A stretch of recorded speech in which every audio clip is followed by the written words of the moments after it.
자, 오늘 이제 시편 23편.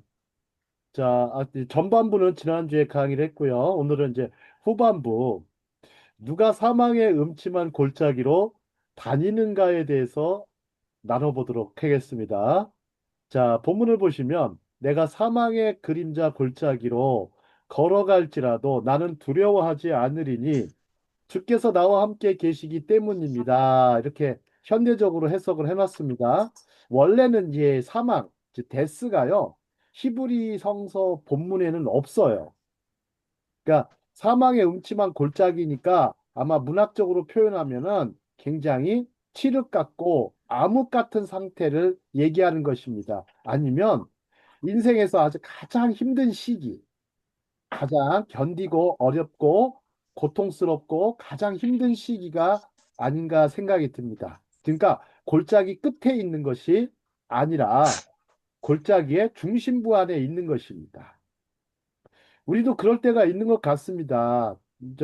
오늘 때 이렇게 홍경무 박사님 오셨는데 이렇게 좀 예, 중간에 좀 그런 어떤 엄청난 질고를 겪으셨지 않습니까? 그러면서 지금 아직도 회복 중이시긴 하지만 그런 가운데 이렇게 이렇게 또 사망의 음침한 골짜기가 잘 이해되실 것 같아요. 하지만 또 그러면서 주님의 함께 하심을 또 경험하시는 모습을 볼 수가 있습니다. 자, 그러면 우리가 이제 원래 보면 이 성경 말씀에 보면요. 주께서 나와 함께 계시기 때문입니다. 이게 있죠. 그죠? 주께서. 주께서라는 게요. 보통 우리는 어떻게 표현합니까? 그분으로 이렇게 많이 표현을 해요. 그분은 이렇게 하다가 갑자기 이제 2인칭으로 바뀌어요. 당신은, 이거 쉽게 말하면 당신께서 나와 함께 계시기 때문입니다. 이렇게 얘기해요. 갑자기 주님과의 깊은 관계와 교제 속에 있는 다윗의 모습을 생각해 보십시오. 그래서 3인칭으로 처음에는 흘러요. 흐르다가 중간에 주께서 하면요. 2인칭으로 바뀝니다. 당신이 나와 함께 계시기 때문입니다. 자, 그럼 한번 볼까요? 인간은 인생의 고난, 즉 죽음의 그림자 골짜기, 사망의 음침한 골짜기를 홀로 걸어가지 않습니다라는 얘기예요. 당신과 나, 즉 우리 식으로 얘기하면 뭐 삼위일체 하나님이 함께 거하시는 모습이겠죠. 왜냐하면 하나님은 언제나 함께 하시기 때문입니다. 이렇게 하실 수 있겠습니다. 자, 내가 사망의 음침한 골짜기를 갈지라도 나는 두려워하지 않으리니 주께서 나와 함께 계시기 때문입니다. 이렇게 했습니다. 자, 이 구절은 시편에서 가장 유명한 구절이기도 하고요. 또 사람들이 이제 참 우리는 이제 고요하고 푸른 목초지, 즉 쉴만한 물가와 푸른 녹초지에서 장소가 바뀝니다. 사망의 그림자가 드리운 골짜기로 이동하게 됩니다. 그죠? 매우 대조적인 이미지입니다. 근데 왜 이렇게 사, 쉴만한 물가와 푸른 초장으로 있다가 왜 갑자기 대조적인 이미지가 등장할까요? 그 생각 안 해보셨어요? 여호와는 나의 목자시니시면서 그러다가 갑자기 내가 사망의 음침한 골짜기를 다닐지라도 다윗은 지금 어떤 상황이었습니까? 이 시편 23편이 기록될 당시에만 해도 누구의 어떤 쫓김을 받고 있었습니까? 아들 사울 왕. 압살롬의 그 추격을 받고 있던 시절이에요. 그러니까 생각해 보세요. 아들한테 이렇게 어마어마한 정말 생각해 보세요. 배신을 당하고 어떻게 아들이 아버지를 이렇게 공격할 수가 있습니까? 이런 패역한 그런 상황에 다윗의 심정을 생각해 보십시오. 완전히 그곳이 장소가 사망의 음침한 골짜기가 아닐지라도 정말 심정적으로 그런 심정을 가득 찼을 것 같습니다. 제가 떠오르는 것은요, 그 장소는 요단강 골짜기 아니면요, 어, 자, 유단강 골짜기 쪽이거든요. 자, 유다와 모압의 황량한 사막산들이, 즉, 유대 광야 쪽일 것입니다. 양쪽으로 우뚝 쏟아 있는 곳입니다. 근데요, 재밌는 단어는 아니지만, 우리가 좀 의미심장한 단어가 있어요. 나와 함께 하신다 했잖아요. 보통은 나와 함께라고 하면 우리는 머릿속에 뭐가 먼저 떠오르십니까? 임마누엘이 떠오르실 것이거든요. 그러니까 임마누엘, God be with us. 하나님이 우리와 함께 하신다. 이미 뭐냐면 이미 함께란 뜻이고요. 마누 하면은요, 하나님이 함께 하신다. 함께 하신다. 우리와 마누가 우리와 함께 하거든요. 우리와 엘 하면 하나님이 이렇게 뜻이 되는데, 원래 여기 본문을 보면 이마디라고 있어요. 요 이마디. 요 이마디라는 단어가 이렇게 나오지 않습니까? 이마디. 이마디는요, 원래요, 이 정확한 번역이 나와 함께라는 번역은요, 임이에요, 임이.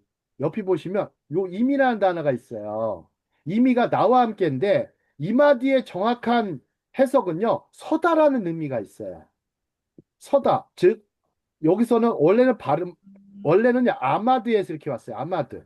아마드에서 이렇게 왔는데, 원래 본문에서는 아마디라는 해석은 서다라는 의미입니다. 즉, 나와 함께라는 의미뿐만 아니라 나와 함께 서 있다. standing together. standing together라는 의미입니다. 하나님이 나와 함께 서 있다라는 얘기예요. 또한 내가 일어설 수 있도록 도와준다. 여러분 사망에 음침한 골짜기 있으면 주저앉고 낙심하고 절망 가운데 앉아 있을 수 있거든요.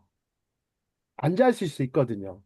그런 가운데서 주님께서 내가 일어설 수 있도록 도와주신다. 조금 전에 2인칭으로 얘기했습니다.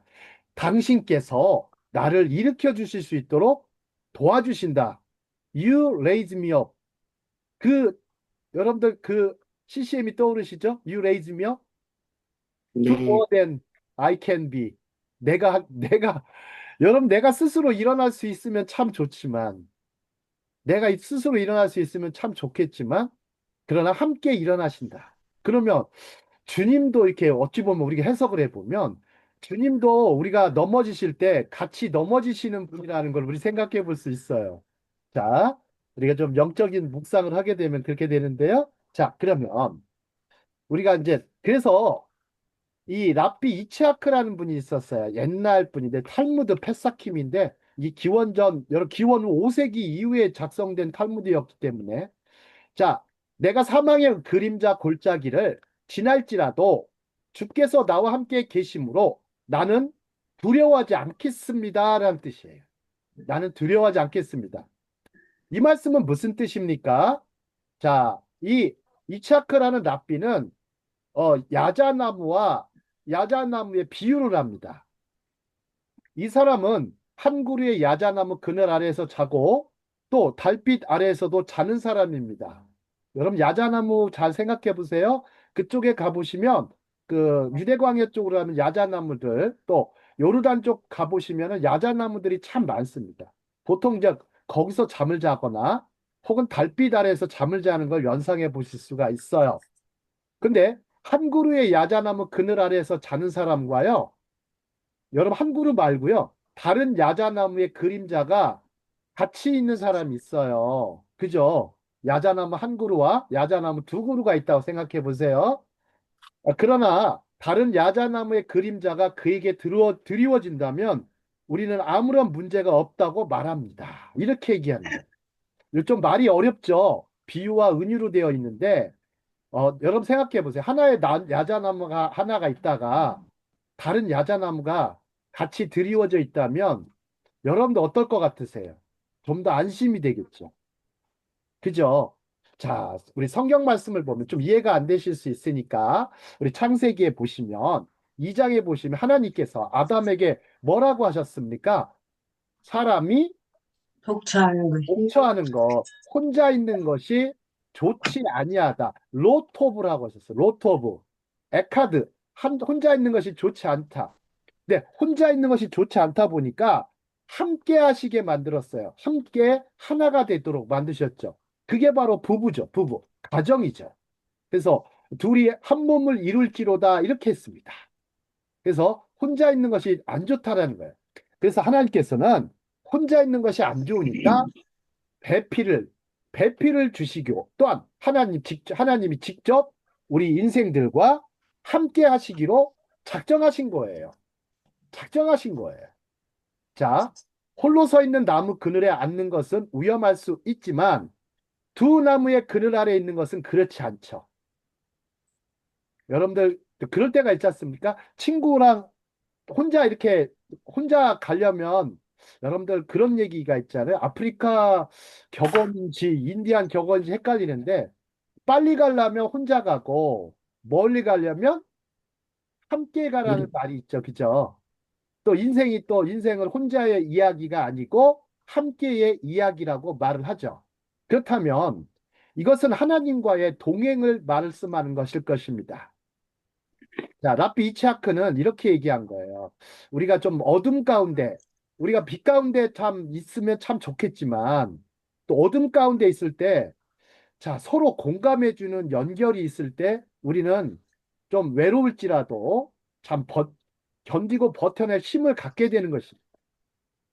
자, 그러면 좀 깊이 들어가 보도록 하죠. 자, 주의 지팡이와 막대기가 나를 위로 혹은 안위한다 그랬습니다. 혹시 이 위로와 안위 그런 이름을 가진 창세기의 인물이 누구일까요? 위로와 노아, 안위란 노아, 노아가 있습니다. 노아가 뜻이요. 위로, 안위 혹은 안식이라는 의미를 갖고 있죠. 자, 그런데요. 여기서 주의 지팡이와 막대기가 나를 위로한다. 그러니까 여기서는 아까도 2인칭으로 썼어요. 당신의 지팡이와 막대기가 나를 안위한다. 저는 지팡이는 영어로 얘기하면 스텝이에요. 스텝. 그다음에 막대기는 뭐죠? 로드예요. 로드. 혹은 라드라고 발음하는데 자, 지팡이는요. 히브리어로 뭐라고 했습니까? 마샤넷이에요. 마샤넷. 마샤넷. 그 다음에 막대는요, 쉐베트예요, 쉐베트. 그래서 여기서 미샤네트라고 해서 지팡이라는 단어가 있는데요. 뭐 지팡이나 막대기가 별 차이가 없는 것 같지만 왜 두 단어가 언급이 될까요? 생각해 보시죠. 자, 쉐베트라는 단어는 정의와 질책, 즉 처벌에 사용되는 막대기를 의미합니다. 이 막대기는요, 그 다음에 미쉐넷, 여기서 미쉐넷 혹은 마샤넷이라고 하는 단어는요, 원래는요, 기대다라는 뜻이 있어요. 기대다. 우리 그러면 지팡이에 의지한다고 그러죠. 사람들이. 그죠? 지팡이에 의지했다. 그만큼 지팡이에 기댄다는 의미가 있습니다. 자, 한번 생각해 보시죠. 자, 시편 기자는 이제 하나님의 이 가혹한 심판이자 어쩌면 형벌까지도 의미하는 매가 있어요. 매. 이런 매를 생각해 보면 쉬워요. 하나님이 이제 매를 드실 때가 있으시죠. 자, 우리식으로 얘기하면 회초리를 드실 때가 있는데, 자, 지팡이는, 자, 막대기는 이런 어떤 하나님의 가혹한 심판이자 어쩌면 형벌을 의미해요. 하지만 지팡이는요, 자비를 의미합니다. 즉, 의지한다는 얘기예요. 그 지팡이, 그럼 우리는 두 가지에서 다 위로를 얻어요. 그렇지 않습니까? 자, 그러면 막대기를 가지고 누구를 심판하고 누구를 형벌하는 것입니까? 여기서 이리를 연결하고, 다윗을 심판하시는 거예요? 아니, 다윗을 형벌하고 이렇게 치시는 거예요? 아니면은 다윗의 적들, 원수들을 치시고 심판하시는 거예요? 원수들. 알겠죠. 다윗의 원수들, 다윗의 원수들. 다윗은 제가 예전에도 강의할 때처럼 다윗은 어찌 보면 인류의 대표일 수도 있어요. 그죠? 어떤 인간의 대표 이렇게 해서 이해하시면 쉬워요. 아니면 이스라엘의 대표 이렇게만 이해하셔도 좋은데요. 자, 자비를 의미하는 또 지팡이가 같이 나옵니다. 그러면 지팡이에서 위로를 찾는 이유는 이해할 수가 있어요. 하지만 매는 어떻게 이해할 수 있냐? 매. 하나님 이렇게 막대기는 어떻게 이해할 수 있을까요? 우리에게 닥치는 끔찍한 일들에서 무엇이 위로가 될 수 있을까요?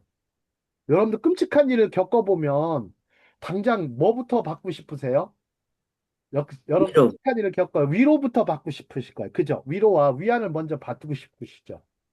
근데 이제 사람이 주는 위안은 좀 한계가 있긴 하지만 그래도 사람이 주는 위로가 작지는 않을 겁니다. 그죠? 살면서. 자, 근데 답은 이 구절의 앞부분에 있어요. 내가 사망의 그림자 골짜기, 음침한 골짜기를 걸어갈지라도 주님은 나와 함께 계십니다. 자, 주님의 매조차도 여기서 보실까요? 사망의 그림자 골짜기, 음침한 골짜기를 다니는 것은 어찌 보면 그 사람에게 향한 고난과 고통일 것입니다. 여러분, 매를 맞아보면 고통을 느끼잖아요. 그죠? 여러분, 매를 맞아보면 고통을 느껴요. 하나님이 나를 치셨구나. 특히 욥기를 보면, 욥기서를 보면 이걸 철저히 느낄 수가 있어요. 어떻게 욥 같은 사람한테 그런 일을 겪을 수 있을까? 저는 처음 읽을 때. 아니, 초독할 때는 정말 어떻게 욥같이 이렇게 훌륭한 분한테 이런 걸 겪게 할 수 있을까? 막 속으로 하나님 너무하신 거 아니야? 초독할 때는 그렇더라고요. 그러나 제독할 때는 아, 정말 이 고난 가운데도 하나님의 은혜가 있구나. 오늘 어떤 분이 선악과에 대한 질문을 했죠. 하지만 선악과를 통해서 선악과만을 너무 묵상하면 됩니까? 안 됩니까? 그것보다 뭘 묵상을 더 해야 됩니까? 그래서 에덴의 동쪽으로 쫓겨나지 않습니까? 예, 쫓겨나면서 하나님께서 저기 뭐야 사람이 만든 즉 무화과 잎사귀를 그러니까 아담과 하와가 직접 그냥 무화과 잎사귀를 따가지고 본인이 직접 부끄러움을 가리죠. 수치를 가리웁니다. 자신의 어떤 죄책을 가리우는데 그러나 그걸로 다 가리울 수가 없었습니다. 하나님께서는 온전히 가리우실 수 있도록 가죽옷을 지어주시죠. 그거를 더 묵상해야 되는 거 아닙니까? 죄만 계속 묵상하시는 분들이 있어요. 예, 그러신 분들 많지만 그러나 하나님이 이런 어떤 주시는 매 가운데서도 고난 가운데서도 은혜가 있구나. 은혜가 있구나. 헤세드가 있구나. 헤세드가 있구나. 자, 이 사랑의 매, 하나님의 그 사랑의 매조차도 주님의 사랑의 결과임을 나는 압니다. 이렇게 표현해 놨습니다. 자, 우리 좀 그러면 뒤에 지팡이와 막대기가 나를 위로하신다 그랬으면 이건 또 반대로 우리 인간적인 생각할 수 있어요. 아유, 어떻게 막대기와 막대기가 이렇게 또 지팡이가 위로가 되지 않는다고 생각해 보실 수 있어요. 자, 그것들은 권위와 훈육을 상징하죠. 또 올바른 사람의 손에 있을 때는 큰 위로가 될 겁니다. 여러분들, 그 도구라고 생각하시면 좋을 것 같아요. 만약에 칼을 어린아이에게 주어지면 어떻게 됩니까? 칼을 어린아이에게 주어지면 렌즈, 다치고 상하겠죠. 그죠? 아니면 칼을 요리사한테 주면 어떻게 될까요? 요리 만들죠. 요리하죠. 그죠? 자, 그런데 칼을 강도에게 주면요. 사고 치지. 사고 치죠. 이렇게, 근데 생각해 보세요. 목자의 지팡이와 막대기예요. 여기는 그냥 지팡이와 막대기가 아니고, 목자의 지팡이와 막대기라는 것입니다. 자, 그러면 옛날에는요, 자, 구약시대에 목자는 뭐와 연결이 되냐면요, 왕과 연결이 됩니다. 옛날엔요, 이 바벨론이나 혹은 그 아수르의 그 문헌을 보면 성서는 아니지만 왕을 뭐라고 묘사하냐면 백성의 목자로 묘사를 해요. 그들도 중근동에서는 그렇게 했어요. 근데 이게 어떻게 연결이 될까요? 우리 어떻게 연결될까요? 신기하지 않습니까? 어떻게 목자와 왕이라는 개념이 조화롭게 이루어지고 우리가 이거를 신뢰할 수 있는가? 이게 고민이 될 때가 있어요. 자, 그러면 시편 23편에서 볼 때, 자, 시편 23편 전에 몇 편 있습니까? 22편. 22편. 아, 당연한 거네요. 22편에는 무슨 내용이 들어 있습니까? 예수님의 22편에는 하나, 다윗의 엄청난 그 고난의 역사가 기록이 돼 있어요. 고난의. 그러다가 24편으로 가면 어떻게 됩니까? 24편 좋은 거, 24편은 아주 굉장히 하나님을 완전히 찬양하죠. 뭐라고 찬양합니까? 왕으로서 찬양합니다. 영광의 왕. 22편에서는 고난받는 다윗의 모습, 다윗의 모습이 너무나 막 참 묘사가 너무 잘 돼 있다가 23편에서는 목자로, 24편에서는 왕으로 나가는 것입니다. 자, 그러면 왕의 역할이 하는 일을 생각해 보세요. 목자는 무슨 역할이에요? 일단은 목자의 역할은 뭐 맹수라든지 어떤 대적해오는 많은 어떤 사자라든지 곰이라든지 이런 거를 물리치는 역할을 하는 것이고 또 하나 그러면서 자신의 양떼를 지키는 것이죠. 자, 그 당시에 보면 지팡이는 어떻게 되어 있냐면 여러분들 지팡이는 이렇게 일자로 되어 있는 게 아니고요. 이 지팡이가요. 이렇게 좀 휘어져 있어요. 윗부분이. 윗부분이 휘어져 있어서 이게 건지기가 좋게 해놨어요. 그냥 이렇게 안 잡고 이렇게 좀 휘어진 부분을 잡으면 당길 수가 있어요. 그렇게 되어 있어요. 그리고 건질 때 딱 그거 가지고 갈고리처럼 딱 건져 올리는 거예요. 어? 자기 어린 양들. 털에다가 딱 끼면은 건져지겠죠. 그죠? 자, 그러면서 우리에게 이 말씀은 하나님의 주권, 선하신 하나님의 주권, 로드십을 가르쳐 주는 거예요. 로드십. 어떤 세상에? 무법천지의 세상. 여러분 옛날에는 얼마나 무법천지였습니까? 지금도 어떠세요? 지금도. 지금도 그렇지. 최근에 지금도 더 하죠. 세상에 제가 이 죄의 역사라는 책을 보면서 깜짝 놀랐어요. 죄의 역사가 아담과 하와부터 누가 어떤 신학자가 써놓은 책인데요. 죄의 역사는 꼭 읽어보기 참 좋은. 그걸 보시면서 신학자가 개탄한 게 있어요. 뭘 개탄했냐면 인간의 죄는 끝도 없구나. 세대를 통해서 전승이 되고 그래서 철 인간은 칼빈이 말한 대로 죄인일 수밖에 없구나. 구원받아야 되고 또 굉장히 하나님의 구속이 필요한 죄인이라고 마지막 결론을 졌대요. 이분이 죄의 역사를 연구하다가. 그러면서 하나님의 주권. 자, 우리 하나님은 뭐 하십니까? 통치하십니다. 자, 막대기, 쉐베트는 또 홀로 번역이 돼. 홀로. 여러분들 그 창세기 9장 10절에 보시면 홀이 유다에게서 떠나지 아니할 것이요 통치자의 지팡이가 그의 발 사이에서 떠나지 아니할 것이며 조공이 그에게 올 때까지 그러할 것이요 모든 백성이 그에게 순종할 것이다. 모든 백성이 그에게 순종할 것이다. 그래서 예수님께서는 유다 지파의 사자로 오셨죠. 그죠? 유다 지파의 사자. 그러면 자, 이제 예수님께서는 자, 선한 목자는 자, 선한 목자, 즉 돌봄에서 뭐가 됩니까? 이제 왕으로서 통치하시는 겁니다. 돌봄에서 통치, 즉 목자의 도구가 확장된 개념을 보여주고 있는 것입니다. 여러분들 누구의 손에 있느냐? 여러분들이 누구의 손에 잡혀 있느냐에 따라서 달라질 것입니다. 하나님께서 쓰시는 사람은 하나님이 손에 붙잡고 있는 거죠. 하나님 쓰시는 사람. 예. 자, 그러면 이 부분 한번 보겠습니다. 하나님께서 내 영혼을 소생시키신다고 그랬어요. 안위하시고 내 영혼을 소생시킨다. 자, 이 소생시킨다는 말이요. 시편 19편, 18편에 보면 이는 이스라엘 백성이 여호와의 율법은 완전하여 영혼을 소생시키나이다 그랬어요. 그러면 하나님께서는요. 율법으로 즉 말씀으로 내 영혼을 소생시키신다는 뜻이시죠. 그러면 우리가 자나깨나 해야 될 일이 뭐란 얘기예요? 자나깨나 해야 될 일. 주야로 주의 말씀을 묵상한다. 묵상한다는 말보다 저는 더 강력하게 말하고 싶어요. 붙잡는다. 붙잡는다. 여러분들 나는 사람보다 뛰는 사람보다 더 대단한 사람이 누굽니까? 붙잡, 나는 나는 사람이죠. 나는 사람보다 대단한 사람은요? 붙어 다니는 사람. 붙잡는 사람이 제일 대단한 사람이에요. 붙잡힌 사람. 저는 붙잡는 게 아니고 붙잡힌 사람이 제일 대단한 사람. 하나님께 완전히 붙잡힌 사람.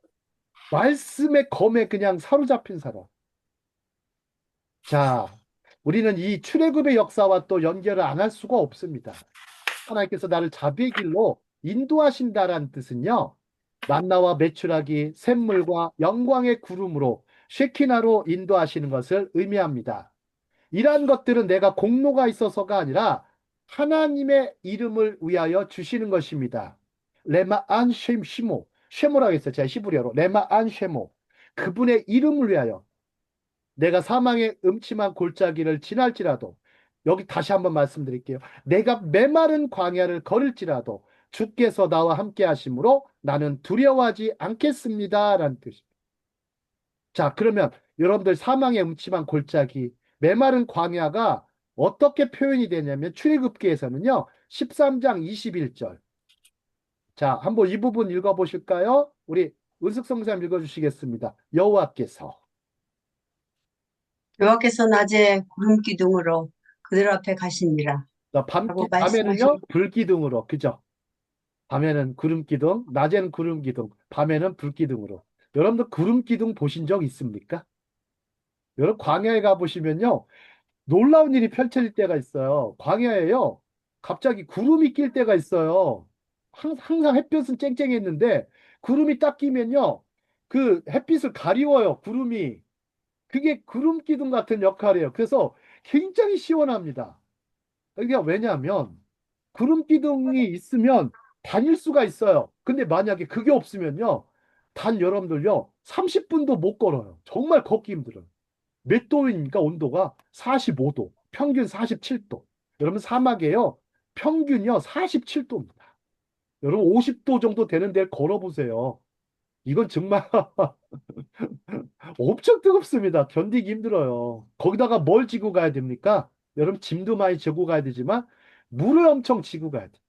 물을 얼만큼 지고 가야 됩니까? 여러분들 사막에서요, 광야에서 여러분들 1km 걷는데 얼만큼 물이 필요할까요? 1리터. 1km 걷는데 500리터 정도 들어가요. 2km 걸으면 1리터를 가야 돼요. 그러면 10km를 가려면 5리터 정도의 물이 필요해요. 그러면요, 페트병으로 여러분들 1.5리터죠. 그럼 3병을 가져야 10km를 걷는 거예요. 그래서 제가 사막 투어 할 때, 가이드 할 때요, 한 12km 정도 걷는 투어가 있어요. 근데 그러면 12km 걸으려면 최소 몇 병이 필요하죠? 5병이 있어야 돼요. 근데 어떤 관광 회사 사장이 2병만 챙겨가는 거예요. 3병만. 무겁다고. 제가 뭐라고 했을까요? 가다가 죽어요. 목말라 죽습니다. 그리고 다른 사람 물 뺏어 먹지 마세요. 제가 그랬거든요. 근데 그 사람, 나 별로 물 많이 안 먹는다고. 진짜 그렇게 가져갈 거냐. 다른 사람들은 다 5병씩 준비했어요.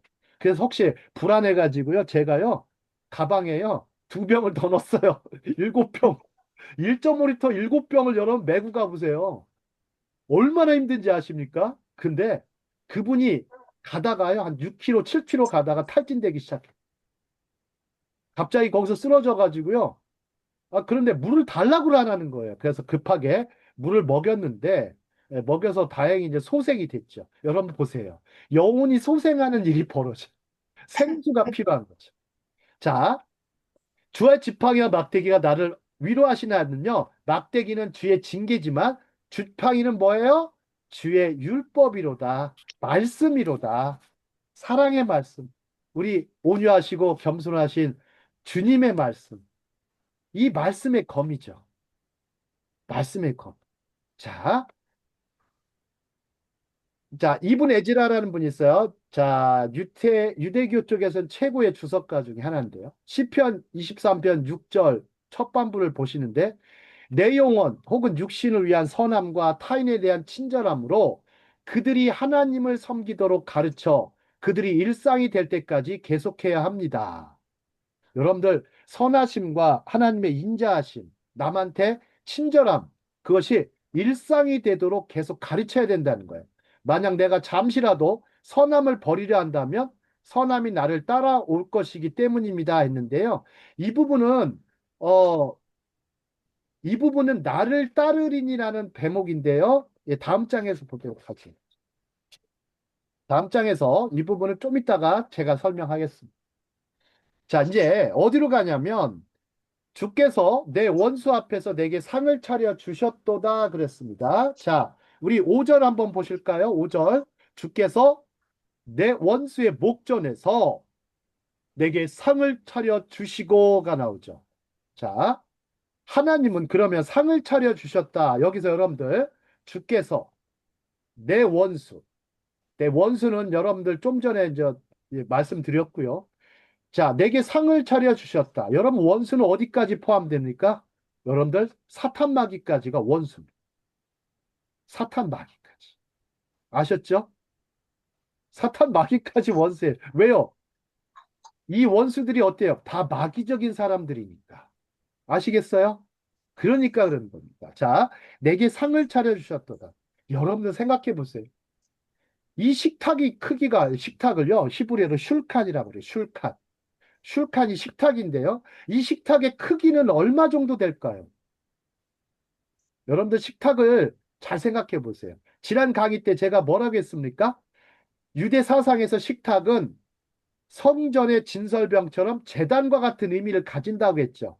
근데요, 하나님께서는요, 광야에다가 어마어마한 식탁을 차려주신 거예요.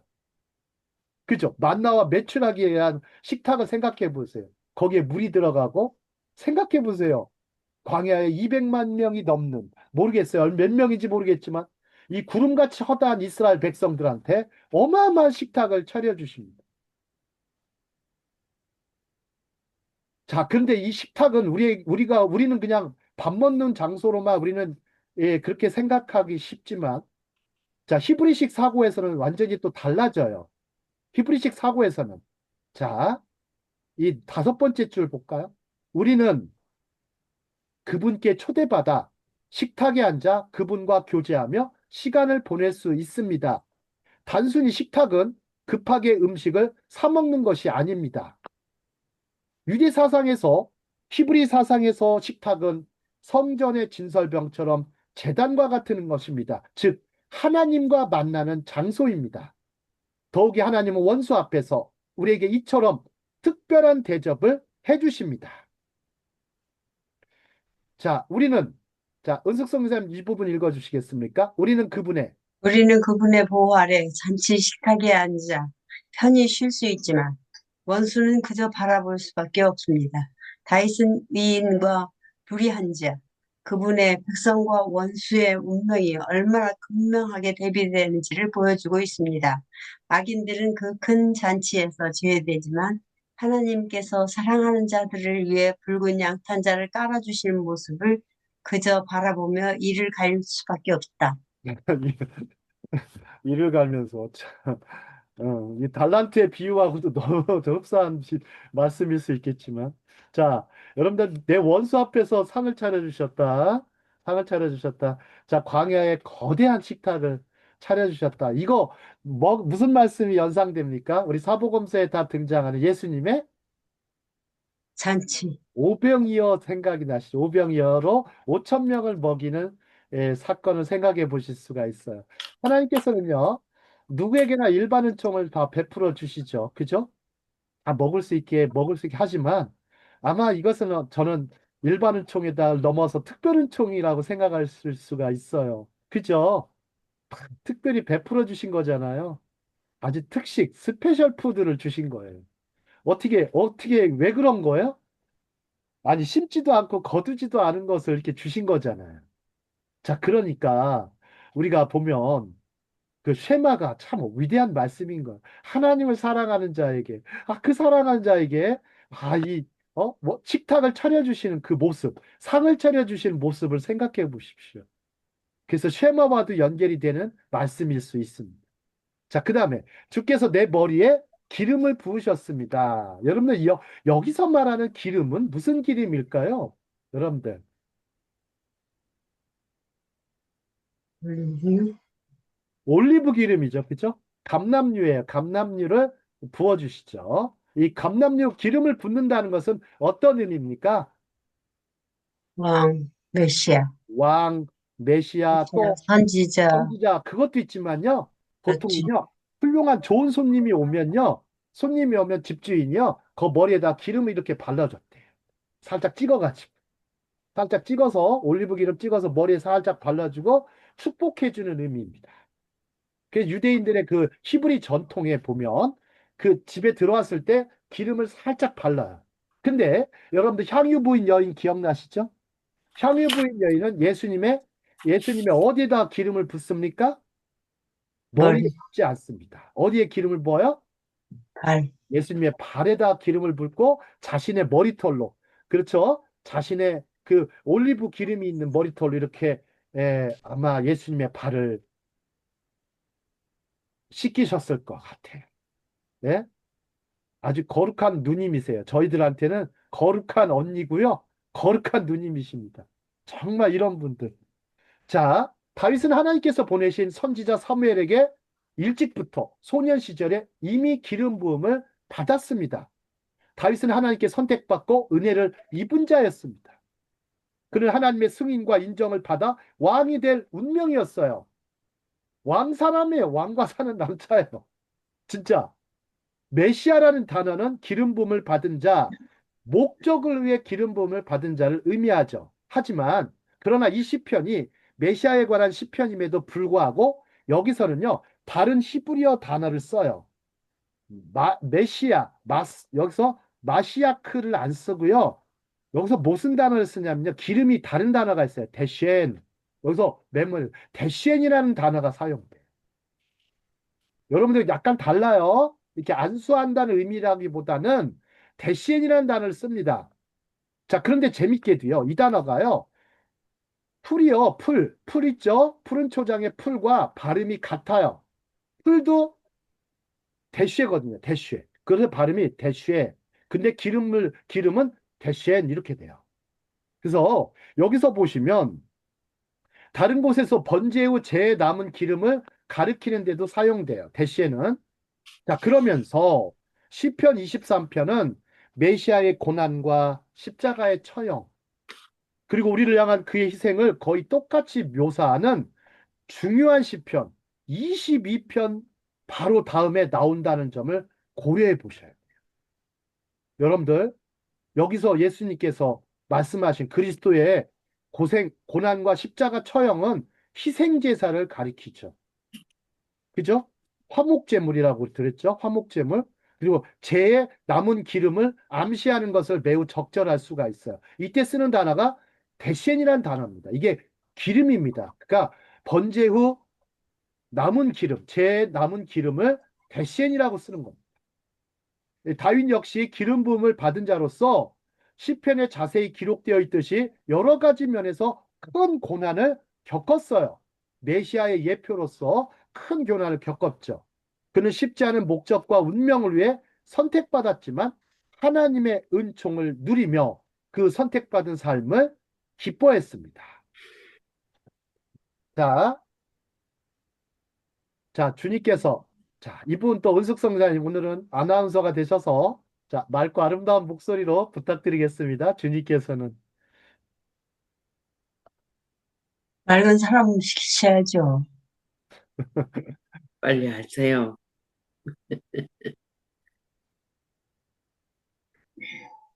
주님께서는 내 원수들 앞에서 내게 상을 차려주시고 내 머리에 기름을 바르시니 내 잔이 넘치나이다.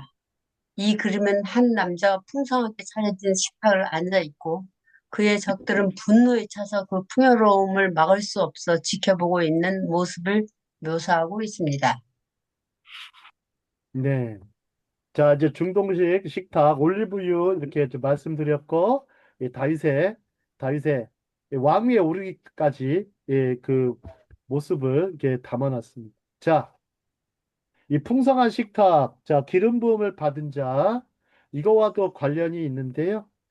자, 이 기름을 바르다라는 뜻이 있지만 원래 이게 드시안이라는 단어가 있죠. 아까 드시안트인데 이게 히브리어가 여러분들 어렵죠. 이 변화가 너무 많아가지고 굉장히 어려워요.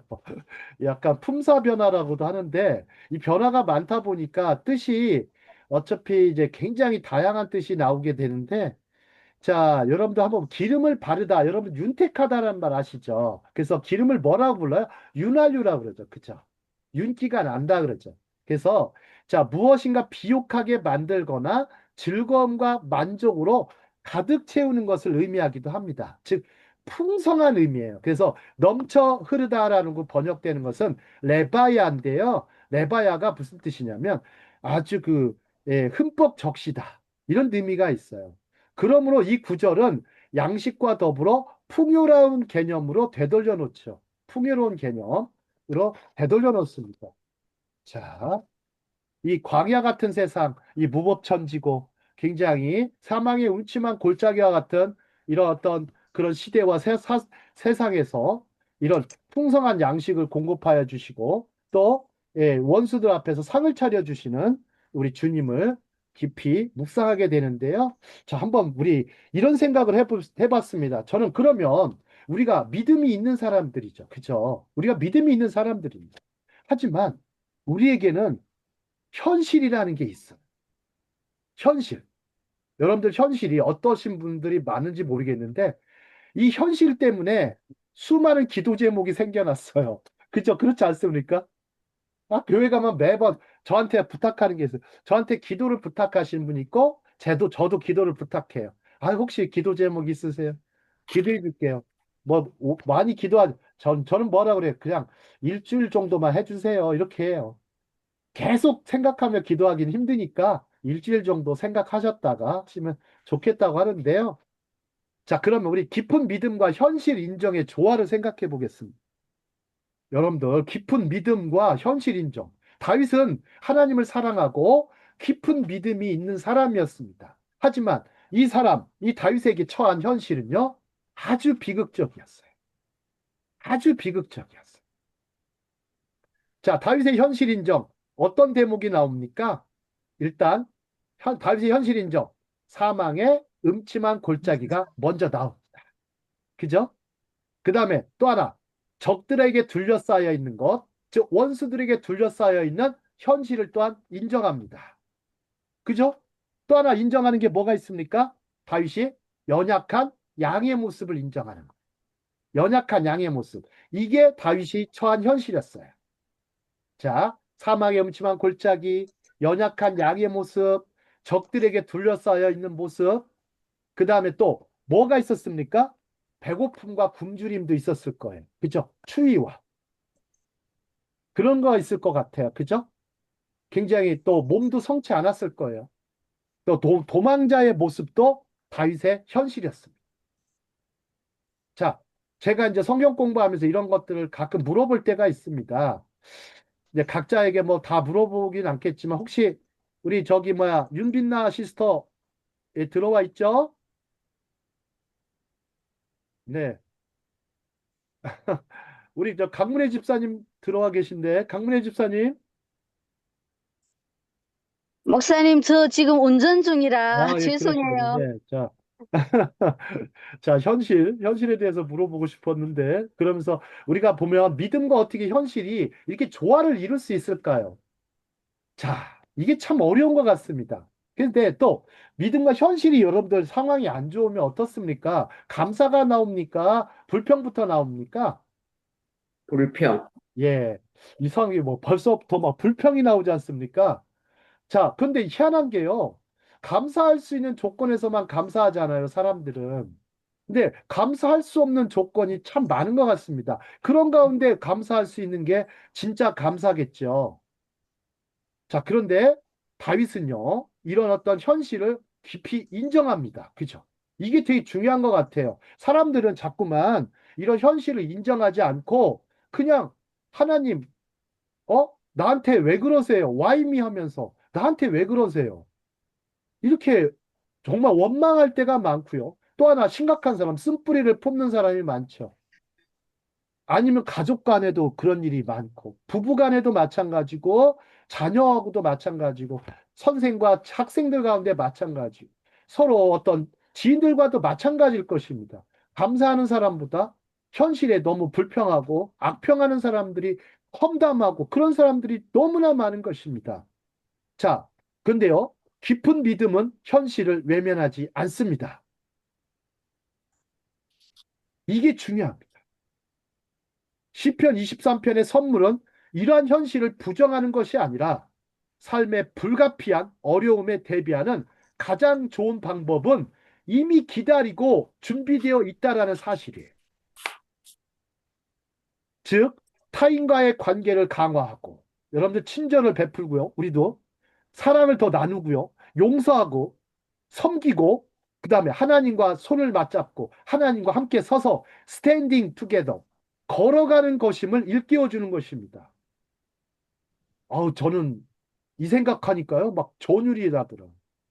예? 지금 제일 어려운 사람 중에 하나, 우리 뭐 경제적으로 말씀드리면, 자영업자들이 참 어렵다고 해요. 물론 뭐, 다수의 사람들이 많이 어려움을 겪고 있죠. 이 전쟁화 중에. 하지만, 우리가 이럴 때 어떻게 해야 되는 겁니까? 가장 좋은 방법이, 베스트 웨이가 준비되어 있다라는 거예요. 즉, 타인과의 관계를 강화하고, 서로 기도해주고, 섬겨주고, 짐을 지고, 하나님의 손을 맞잡고, 붙잡고 걸어가는 것임을 일깨워주고 있어요. 두려움을 느낄 때 다른 사람의 위로를 받을 수가 있잖아요. 그죠? 근데 나 홀로 그렇게 버텨나가면 되겠습니까? 견딜 수 있습니까? 못 견디는 거예요. 그래서 하브루타는 협력이에요.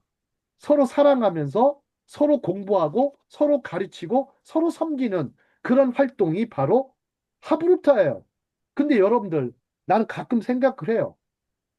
여러분들, 다윗, 다윗 말고 다니엘을 생각해 볼까요? 다니엘, 요셉. 여러분들 다니엘과 요셉을 생각해 보면 마치 우리나라는 이렇게 돼 버렸어요. 무슨 축복과 무슨 교육의 롤 모델이에요. 이게 맞습니까? 아니, 요셉이 총리가 되고 다윗이 총리가 된 것이 어마어마한, 그것이 진정한 궁극적인 축복이었을까요? 그것은 일부에 불과하지 않을까요? 진짜 하나님의 은혜와 섭리에 대해서는 전혀 말하지 않는 경우가 너무나 많은 것 같습니다. 제가 그전에 그런 강의를 한 적이 있어요. 그래서 막 자꾸만 그렇게 생각하실 필요가 없죠. 자, 하나님께서는 그런 인생의 고난 속에서도 우리와 함께 걸어가기로 선택하셨다는 사실을 기억할 때 위로를 받을 수가 있죠. 어디서 위로를 받을 수 있을까? 저는 고민을 해봤습니다. 이 사람의 위로, 물론 그 부분도 필요합니다. 그죠? 필요합니다. 정말 힘들 때. 어? 병원에 입원했을 때 참 가끔 그런 적이, 저도 입원해 보니까 아니, 한 스물 몇 명이 와가지고 막 위로해주고 격려해주는데 병이 빨리 나으는 것 같아요, 정말. 예, 그런 때가 있더라고요. 자, 근데 사람의 위로도 한계가 있죠. 한계가 있죠. 왜요? 왜 한계가 있습니까? 함께 할 때는 괜찮은데, 함께 하지 않을 때는 어려운 거예요. 근데 하나님은 우리와 언제나 함께 하신다. 아멘. God is so good. All the time. All the time. 자, 우리가 넘어질 때라도 하나님의 기다리시는 임재 안으로 들어간다는 사실을 알 때 위로를 받을 수가 있습니다. 여러분들 기억한다. 기억한다라는 것은 지난번에 우리 성철 목사님인가요? 저도 이제 강연 들어보니까 거기서 그 예수님의 이 고난 주간의 성만찬, 그 예수님의 그 성만찬을 기념하라고 그랬지 않습니까? 그죠? 주님의 살과 피 기념하라고 그랬는데 그분께서는 기억하라라는 단어로 이렇게 표현을 하셨어요. 근데 이 기억하다가요, 이게 놀라운 말씀이에요. 히브리어로 기억하다가 자카르 메모해 놓으시면 좋아요. 자카르. 근데 하나님께서 무엇을 기억하십니까? 자, 우리 출애굽 사건 할 때 여러분들 기억나십니까?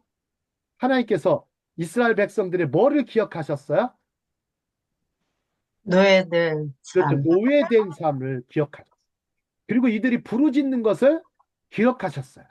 왜요? 고통 중에, 고난 중에 하나님께 부르짖어요. 이 사람들은 어디다가 부르짖어요?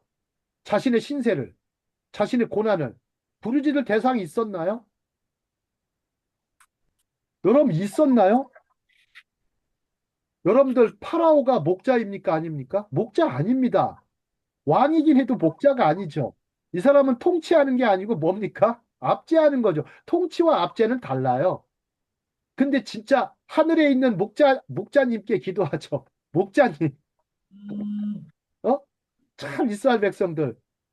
자, 현실을 인정하면서 하나님께 대한 믿음과 사랑으로 기도했죠. 하나님께서 그때 기억하셨어요.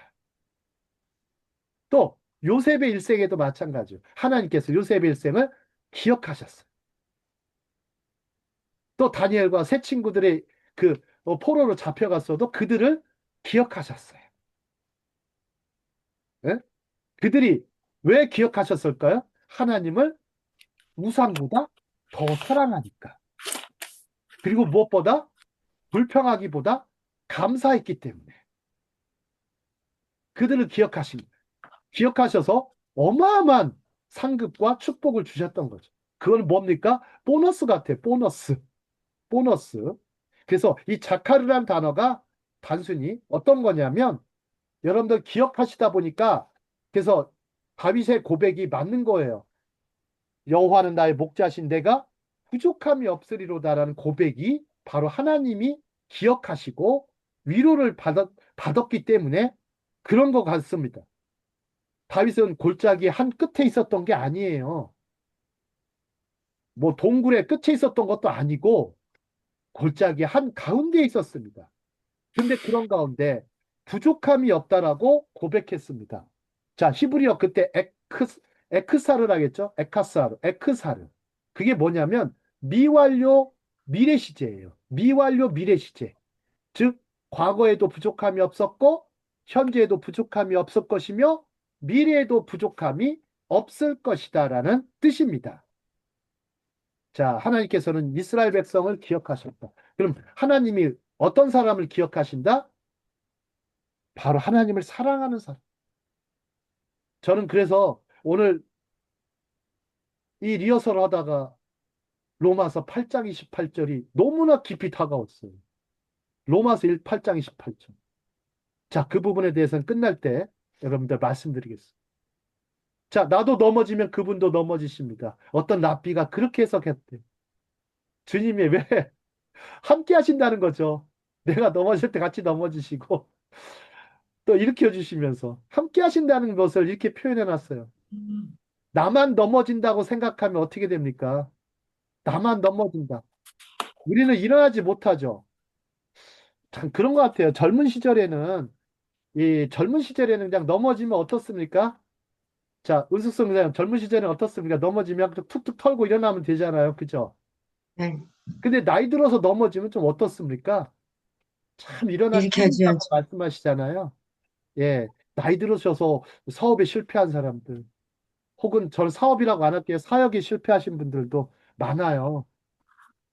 그저께는 어떤 목사님 사역에 좀 실패하셨는데 이분이요, 이분이요 세상에 나 너무 감동받아서 이분이 경비업을 하고요 배달 일을 해가면서 생계를 이어나가면서 그때 하나님께서요 자 그런 가운데 고통 가운데서요 아니 세상에 유튜버가 되셨어요. 유튜버가 되셨는데 자신의 살아가는 이야기를 그냥 전했대요.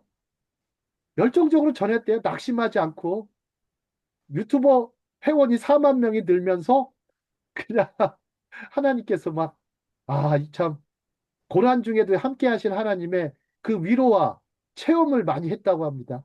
자, 여러분, 나만 넘어진다고 생각하면 우리는 일어나지 못하죠.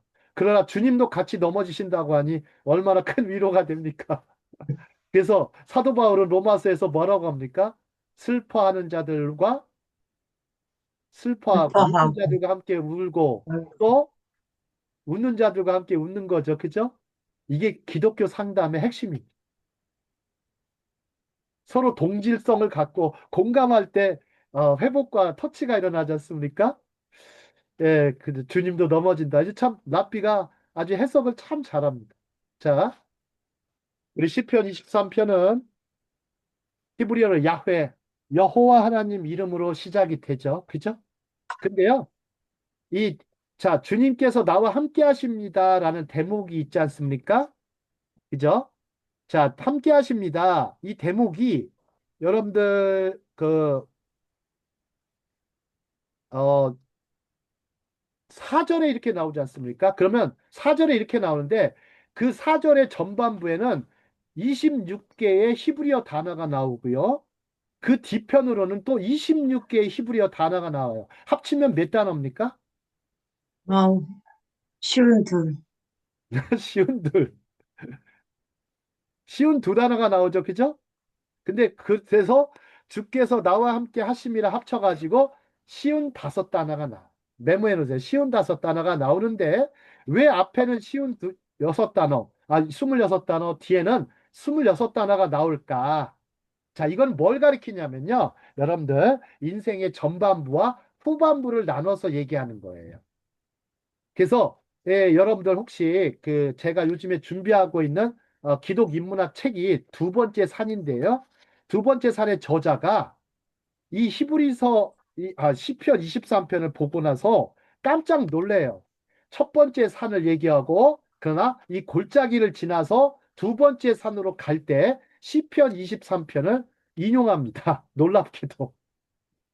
사망의 흠침한 골짜기를 지나오면서 자아가 깨지고 막 인생이 부서지고 막 그런 어려운 가운데 갑자기 사망하고 힘든 가운데 또 그런 가운데서 두 번째 산으로, 그 두 번째 산으로 가서 이제는 남은 인생을 헌신하고 기여하고 공헌하는 삶을 살겠다. 그 다음에 자신의 이기심이 아니라 이제는 공동체를 위해서 혹은 우리가 속한 이 공동체, 교회를 위해서 남은 인생을 수고하겠다고 하는 결단을 볼 수가 있는 것처럼요. 이렇게 되어 있습니다.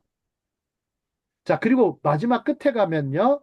내가 여호와의 집, 베이트 아도나이, 베이트 야훼, 여호와의 집에 영원히 거하리로다. 이렇게 고백하는 장면으로 펼쳐지게 됩니다. 자, 여기는 어느 목장인지 모르겠습니다. 어느 목장인지 모르고요. 요거는요 히브리어로 된 여러분들 이러고 요거 저기 이렇게 주문하시면 이게 판매가 됩니다. 예, 판매가 돼요.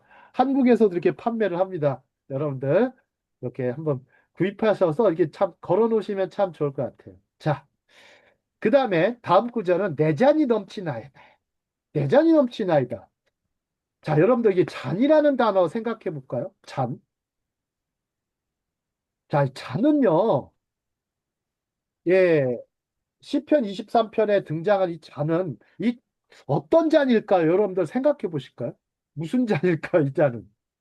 자, 술잔일까요? 아니면 기름잔일까요? 아니면 고난의 잔일까요? 아니면 뭘까요? 어떤 잔일까요?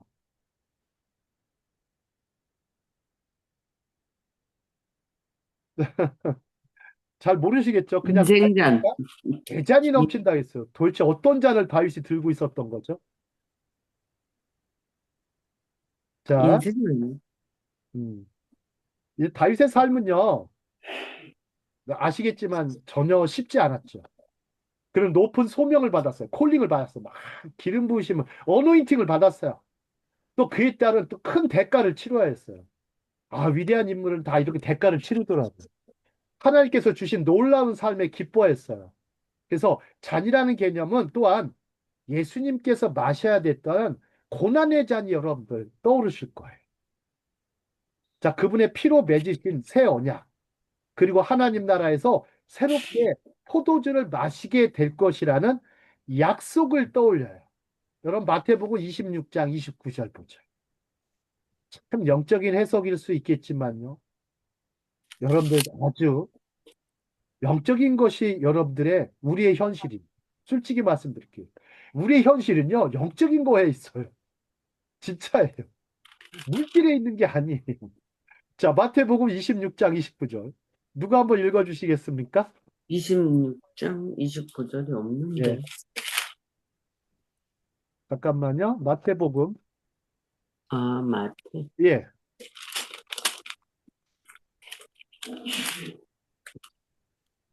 26장 29절. 자, 윤 목사님 읽어 주시겠습니다.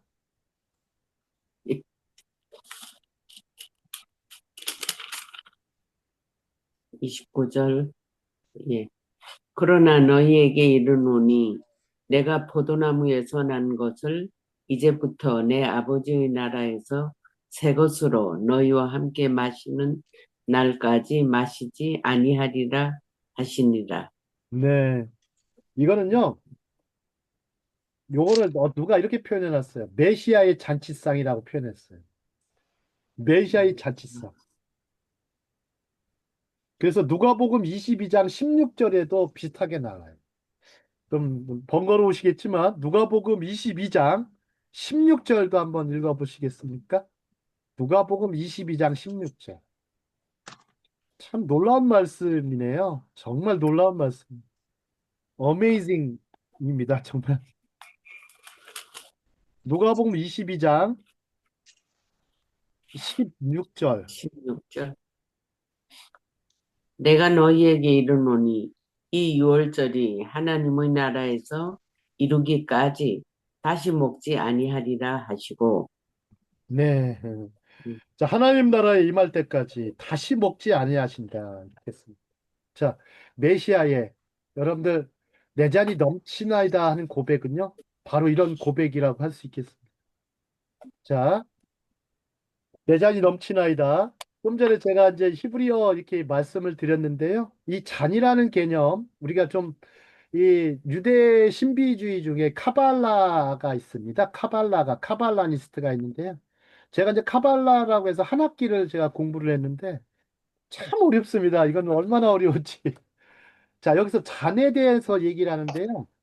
원래 이 잔은요, 유대인들이 이렇게 생각한대요. 생계를 생각한대요. 여러분들, 하루에 여러분들 잔을 가지고 물을 마시지 않습니까? 커피를 마시고 물을 마셔요. 마시는데요. 이게 생계를 유지하다라는 단어와 관련이 깊은데요. 그러면서도 브라카 있죠, 브라카. 이게 뭡니까? 축복이란 단어와 비슷한 뜻이 있어요. 축복. 자, 한번 보시죠. 하나님께서 우리의 생계 수단의 근원이심을 일깨워 주는 거예요. 내 잔이 넘치나이다. 여러분들, 하나님께서 우리 생활을 풍요롭게 하셨다는 거예요. 생활을 풍요롭게 하셨다. 자, 그러면 아마도 이것은 식사하기 전에 하나님께서 우리에게 주신 양식을 누리기 전에 특별히 그 말을 하는 이유가 될 것입니다. 즉, 이 잔을 주면 식탁에는 반드시 양식과 더불어서 잔이 있죠. 이 잔에 음료수를 따르든지 뭐 기름을 따르든지, 아니 기름은 아닐 겁니다. 식탁에서 두고 기름을 먹지는 않죠. 주로 아마 포도주라든지 여러분들 아마 신선한 물이 될 것입니다. 하지만 이를 통해서 생명 살아갈 수 있도록 삶을 유지할 수 있도록 해주시는 거죠. 그죠? 여러분들 이렇게 보시면 되고 그 다음에 다윗은 진실로 선하심과 자비하심, 인자하심이 내 평생에 나를 따르리니라고 표현했습니다. 여러분들 여기서 조금 이걸 해석을 좀 달리 하는 것은 아니지만 원래 그 하나님의 이제 선하심과 자비하심이 나를 따르겠다라는 뜻이 아니고 그게 오히려 나를 쫓아와 붙잡겠다는 뜻에 가깝대요. 자, 다윗은 누구한테 쫓겼습니까? 사울, 아이고, 압살롬과 그의 군대에 사울. 쫓기고 있었어요. 하지만 다윗의 자, 시편에서 고백은 주의 선하심과 인자하심, 자비하심이 나를 따라다닌다고 얘기를 해요. 나를 따라다닌다. 어? 그런 어려운 상황, 힘든 상황에서도 그런 현실 가운데서도 다윗이 하나님의 선하심과 자비하심이 나를 따라다닌다. 왜냐하면요. 이 어근이 박해를 뜻하는 의미와 같대요. 박해. 즉, 사랑과 인자하심이 나를 쫓아와 붙잡는 것인데요. 그냥 이거야 어느 정도냐면요. 열정적으로 붙잡는다는 뜻이에요. 히브리어로. 그저 뭐 어슬렁어슬렁 그냥 뒷짐지고 다니는 게 아니라요. 강한 의지로 열정적으로 쫓아오는 그런 걸 묘사한데 쓰는 단어예요. 헤세드가. 헤세드가 그래요. 쫓아오는 거. 자, 한번 생각해 볼까요? 우리는 종종 어려움에 시달리죠. 저 고난이 우리를 따라다니는 것처럼 느끼지만 시편 23편은 정반대의 이야기를 전합니다. 선한 목자의 보살핌 아래 하나님의 양떼에게 오히려 선하심과 자비하심이 우리를 쫓아와 붙잡고 좋은 것들로 둘러싸이게 하려 한다는 것입니다. 단지, 자, 우리 윤항성 목사님 읽어주시겠습니다. 단지 짧은 기간 동안, 여기, 예, 밑에서 5번째 줄이요. 예, 5번. 단지 짧은 기간 동안만이 아니라 다윗은 그것이 자신의 미래 전체, 즉 평생 동안 계속될 것이라는 믿음을 표현합니다. 우리도 같은 기대를 가질 수 있습니다. 하나님은 어제나 오늘이나 영원히 동일하십니다. 그분은 우리의 미래에도 함께 하시며 그분의 선하심과 사랑으로 우리를 더욱 가까이 찾아오실 것입니다. 밤에는 눈물이 흐를지 모르지만 아침에는 기쁨이 우리를 맞이할 것입니다. 아멘. 하나님은 어제나 오늘이나 영원토록 동일하십니다. 히브리서 13장, 히브리서 13장 8절 말씀이 떠오르시죠? 음, 예수 그리스도는 어제나 오늘이나 영원토록 동일하십니다. 그죠? 음, 자, 히브리서 13장 8절은 보죠. 어제나 오늘이나 영원토록이라는 게 있는데요. 이 시편 23편에는 어제가 있고요. 오늘이 있고 내일이 있습니다. 영원이 있어요. 자, 어제는 뭐였습니까? 다윗의 어제는 어제 과거는 푸른 초장과 맑은 시냇물가에 있었어요. 그러다가 현재는 어디에 있습니까? 사음골이라고 그래 줄여서 사망의 음침한 골짜기 사음골에 있죠, 그죠? 그러다가 다윗의 현재 이후 미래는 어떻게 됩니까? 내가 여호와의 집에 영원히 거하리로다. 아버지의 집에 영원히 거하는 그런 축복을 받게 된 것이죠. 근데 여기서 하나님은 어제나 오늘이나 영원토록 동일하시다. 즉 목자의 불변성입니다. 사람은 변합니다. 시간도 변하고 이렇게 공간도 변할 수 있지만 목자는 변하지 않으신다는 거예요. 목자의 불변성 그리고 끝까지 언약을 성취하신다는 거예요. 끝까지 언약을 성취하신 맺은 약속을 성취하신다. 인간은 그냥 그 맺은 언약을 맺은 약속을 저버릴 때 많고 배신할 때 많지만 하나님 끝까지 언약의 성취를 하신다. 목자의 불변성. 네. 자, 이제 시편 23편의 핵심은 주께서 나와 함께 계시다.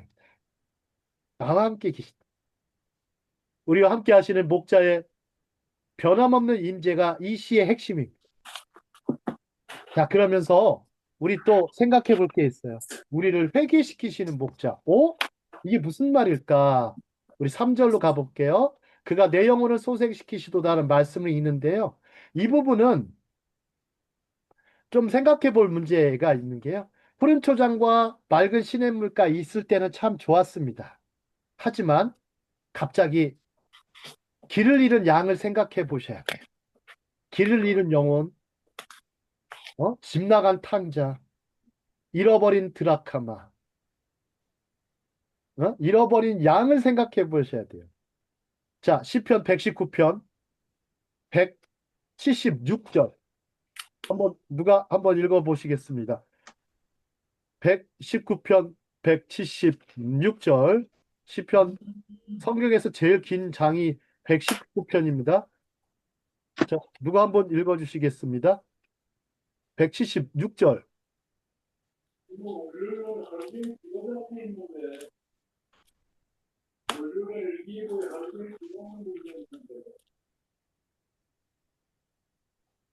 원래 마지막 절입니다, 이게. 119편의 마지막 절이 176편, 6절이에요.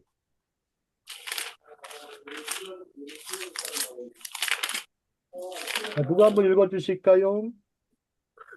이른 양같이 내가 방황하오니 주의 종을 찾으소서. 내가 주의 계명들을 잊지 아니함이니이다.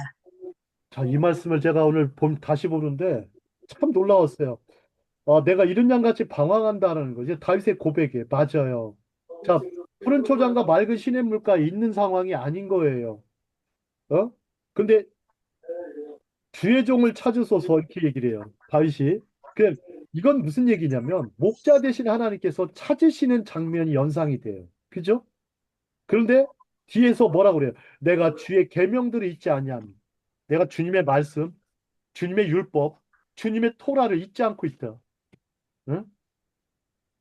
나와 함께 하신 하나님, 나와 함께 하신 하나님, 그분의 말씀을 사랑하고 그분의 사랑하는 다윗의 모습을 보여주는데요. 자, 시편 119편은 뭐 나중에 저희가 강의할 날이 있을 것입니다. 자, 우리는 다 잃어버린 양같이 헤매기 쉽죠. 자, 누가복음 15장에 보시면 예수님은 99마리의 양을 두고 길 잃은 한 마리의 양을 찾아 나선 목자의 비유에 우리가 익숙하죠. 하지만 이 비유를 그동안 잘 모르셨다가 지난번에 제가 비유 강의할 때 좀 이해를 하셨을 것 같습니다.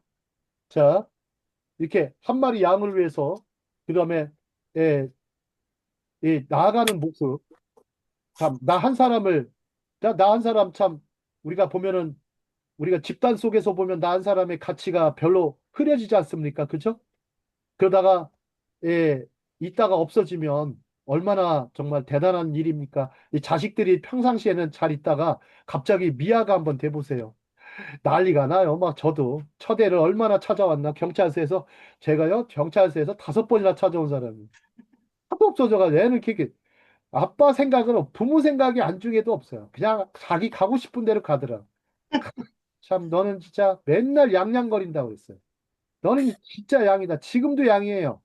지금도 아주 그냥 멀리 가려고 아주 애를 쓰고 있어. 예. 근데 아빠가 이제는 너를 붙잡지는 않아. 이제는 주님의 손길에 너를 맡긴다 그러죠.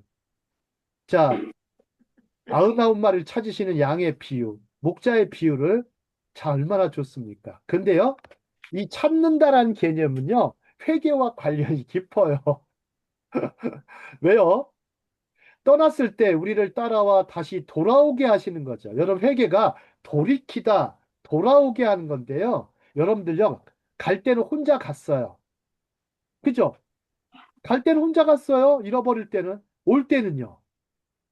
올 때는 함께 오는 것입니다. 올 때는 함께 와요. 이게 바로 회개라는 것이에요. 저는 그래서 회개라는 것을 다시 한번 성경 사전을 다시 봤어요. 아니, 성경 사전에 말한 거는 너무나 정확한 개념이 맞아요.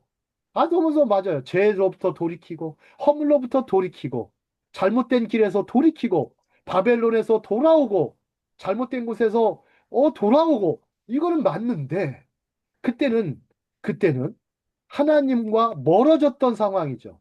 저는 회개가요, 하나님과 멀어진 거에서 하나님과 다시 가까워지는 것이라고 생각해요.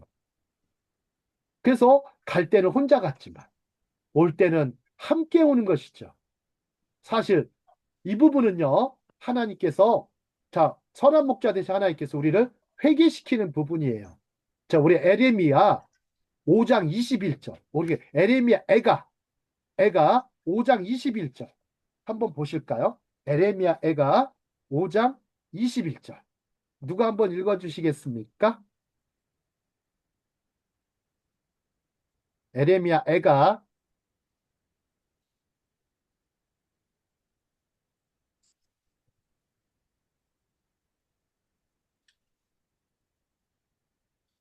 5장 21절이요. 네. 여호와여, 우리를 주께로 돌이키소서. 그리하시면 우리가 주께로 돌아가겠사오니 네, 여기서 우리의 보세요. 날들을 다시 새롭게 하시옵. 옛적 같게 하옵소서. 이제 보시죠. 우리를 돌이키게 하소서 그러잖아요. 본인이 돌이킬 수 있는 뭐 힘이나 그게 있는 게 아니라는 거예요, 별로. 우리는 은혜가 필요한 거예요, 회개하려고 해도. 우리를 돌이키게 하소서. 그러면 우리가 회개할 것입니다. 돌이킬 것입니다. 이렇게 얘기하는 거예요. 자, 시편 23편에서 주님은 우리가 길을 잃었을 때 우리를 쫓아와서 은혜와 자비로 쫓아오셔서 다시 돌아오게 하시는 목자이십니다. 그분은 우리를 회복시키시고 돌아오게 하시고 우리 안으로 다시 목장 안으로 다시 데려오십니다. 이때 쓰는 히브리어가요, 포웰인데요. 자, 예레미야 50장 19절에도 이렇게 나와요. 내가 돌아오게 하리라. 돌아오게 하리라. 이스라엘 백성들이요, 본토로 돌아오는 거 있죠? 이게 바로 회개예요. 회개예요. 자, 그럼 누가복음 15장 보시면 여러분들 아시겠죠? 길 잃은 양은 스스로 집으로 돌아오지 않습니다. 돌아오지 않아요. 자, 잔잔한 물가로 인도할 때는 참 좋지만 우리가 길을 잃고 헤맬 때에도 우리를 회개시키시고 회복시켜 주십니다. 그죠? 그래야 우리를 어깨에 메고 기뻐하시며 집으로 인도하시죠. 자, 히브리어로 회복하다, 회개하다는 단어는 슈브예요. 슈브. 슈브는 되돌아가다, 돌아오다 다 아시겠지만 에레미야 좀 전에 읽었던 말씀처럼 3장 22절에서 회개하라. 즉 뭐라고 하셨어요? 믿음이 없는 아들들아, 믿음이 없는 자녀들아, 돌아와라. 내가 너희의 믿음을 고쳐주겠다. 이런 뜻이에요. 내가 믿음 없음을 고쳐주겠다. 자, 이 단어가 그래서 테슈바가 된 거예요. 테슈바. 돌아오라. 테슈바. 자, 선한 목자가 우리를 회개시키십니다. 자, 그 다음에 우리 내가 여호와의 집에 영원히 거하리로다. 자, 이제 서서히 끝날 때가 됐습니다. 자, 여기서 내가 거하리라라는 단목을 한번 볼까요? 거하리라. 이거는 뭐냐면 원래 뜻은요. 내가 앉으리라에 가까워요. 앉으리라. 예, 가깝죠. 그래서 마치 잔치가 차려진 식탁에 다시 앉아 있는 느낌과 같습니다. 이는요, 안식과 소속감을 의미하는 거예요. 안식과 소속감. 여러분들, 여러분 그 안에 딱 들어가 보세요. 얼마나 안심이 되겠어요. 여러분들 집 밖에 있다가요, 집 안으로 들어오면 어떻게 됩니까? 네, 여러분들 뭐 옛날에 그 노래 중에 즐거운 곳에서는 나로라 해도 내 쉴 곳은 내 작은 집, 내 집뿐이니 그런 어떤 미국의 포크송도 있지만요. 자, 이거는요, 시편 23편에 비교하면 아무것도 아니에요. 우리도 보면, 야, 여호와의 집에 내가 영원히 거한다. 얼마나 좋습니까? 안정과 소속감을 얘기하죠. 자, 이 모음집의 주자가 메시아에 관한 것이죠. 그래서 예수님께서 아버지 오른편에 앉으셨어요. 자, 그분의 사역은 완성되었죠. 이제 그분은 편히 앉으실 수 있습니다. 자, 오늘 이번 주 사순절 기간에 이렇게 시편 23편 나가는 게 참 이때를 위함인지라는 생각도 듭니다. 자, 예수님의 사역은 완성되었고 그분은 하나님 보좌 우편에 앉으실 수 있습니다. 근데요, 사도행전 우리가 7장 55, 56절 보면요, 스테반의 순교가 나옵니다. 이 대목 보면서 저는 깜짝 놀랐어요. 예수님이요, 보좌에 앉아 계셨다가 갑자기요, 일어나세요. 아니, 앉아 계시다가 일어나세요. 누가 왔으니까? 누가 왔으니까? 스테반이 온 거예요. 스테반이 온 거예요. 아버지 집으로. 예? 순교하는 장면에서. 참, 이게요, 성경의 유일한 대목이에요. 일어나셨다. 메시아께서 일어나셨. 세상에. 자, 우리도 나중에 천국 갈 때 일어나실 겁니다. 일어나셔서 그냥 두 손 잡고 환영하실 겁니다. 두 팔 벌리셔가지고. 그냥 상상만 하지 마세요. 여러분 상상과 믿음은 달라요. 물론 상상은 필요해요. 상상은 필요합니다. 제가 얘기하지 않습니까? 우리 영적인 거 현실 가운데 있습니까? 없습니까? 있지 않습니까? 없지 않습니다. 그것이 우리의 믿음을 통해서 나타나는 것입니다. 자, 이제 내 평생에 오직 선함과 친절함이 나를 따르게 하소서. 제가 히브리어 텍스트 직역을 했습니다. 그래야면 내가 영원토록 하나님의 집에 거하리라. 자, 이제 한번 생각해 볼까요? 여러분, 평생이란 단어가 있고요. 영원토록이란 단어가 있어요. 여기서 보시면 뭐라고 썼냐면 로레카 야밈이라는 단어를 써요. 로레카 야밈인데요. 이게 원래 뭐냐 평생에 이런 뜻인데 이 평생과 영원토록이요. 거의 같은 의미로 쓰여요. 이때. 자, 긴 해들 긴 시간으로 번역했어요. 자, 킹제임스는 영원이라고 번역했어요. 영원히. 그래서 영원이란 개념을 쓸 때는 하나님의 지배 개념이 영원이에요. 아시겠어요? 하나님의 지배 개념이 영원한 거예요. 그래서 이것은 내세, 천국을 의미하며 날들의 길이, 이런 날들의 길이는 영원을 의미하죠. 영원을 의미합니다. 자, 그러면서 자, 이제 거주하다. 내가 하나님의 집에 거한다. 얘기는 여러분들 하나님의 집에 거주한다는 것은 이유가 뭡니까? 돌아왔기 때문에. 돌아왔기 때문에 주님과 돌아왔기 때문에 거주할 수 있는 것입니다. 그죠? 이게 다른 말로 하면 나는 이제 평온할 것이다. 나는 이제 안심하고 평온할 것이다.